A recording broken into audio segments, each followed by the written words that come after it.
এবারের শোভাযাত্রা যেটা চারুকলা থেকে বের হবে সেখানে আপনারা সত্যিকার অর্থে নতুন জিনিস দেখবেন, মানে ভিজুয়ালি আপনাদের চোখেই পরিবর্তন দেখতে পাবেন। অনেক আসলেই নতুন কিছু দেখবেন, নতুন রং দেখবেন, নতুন গন্ধ পাবেন, নতুন সুর পাবেন। এই নেশাটা আসলে আমাদের আরো 30 বছর আগে হলে বাংলাদেশ আরো অনেক দূরে এগিয়ে যেত। But better late than never. আমরা যে একটা জায়গায় আসতে পেরেছি এবং আমরা যে বুঝতে পেরেছি সমাজ থেকে কোনো সংস্কৃতিকে বা কোনো জনগোষ্ঠীকে, তার আচারকে, তার রীতিনীতিকে এক্সক্লুড করাটা কোনো সমাজের জন্য মঙ্গলজনক না। এটা এটা আমরা যে দেরিতে হলেও বুঝতে পেরেছি, এটা ভালো। এখানে হামিম ভাই যোগ করতে করতে বলেছিলেন যে এই প্রথম উনি কোনো কি বলে এই ধরনের মন্ত্রণালয় অনুষ্ঠানে ডাক পেয়েছেন 4 দশকে। আপনি ভাবেন বাংলাদেশের রক মিউজিকের ইনফ্লুয়েন্স এবং ভূমিকা, এটা চিন্তা করেন এবং এবার ভাবেন যে কখনো কোন এই ধরনের আয়োজনে এই মানুষদেরকে ডাকা হয়নি, কারণ তাদেরকে আমরা ভেবেছিলাম অপসংস্কৃতি। এই যে সকল সংস্কৃতিকে এক জায়গায় আনার, সংস্কৃতির সব ধারাকে, এটা আমি মনে করি যে 30 বছর আগে হওয়ার কথা ছিল, অ্যাজ আই সেড, বাট আমরা এখন করবার চেষ্টা করছি এবং আমরা বিশ্বাস করি শাইনি চুলে এখন হবে সব হেয়ার স্টাইল। সিল্কোর দ্বিগুণ শাইনি চুল প্রতিদিন।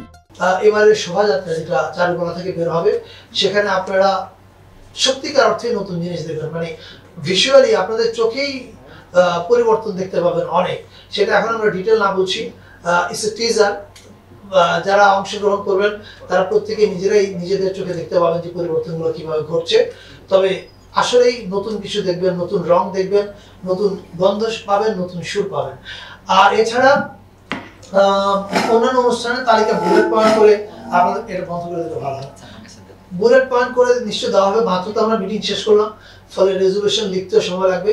আমার মাথা থেকে আমি কয়েকটা বলতে পারি। একটা হচ্ছে চৈত্র সংক্রান্তি উপলক্ষে শিল্পকলা একাডেমিতে একটা রক কনসার্ট হচ্ছে, যেখানে Chakma band, Garo band, Marma band, Bangla band এরা সবাই মিলে পারফর্ম করবে।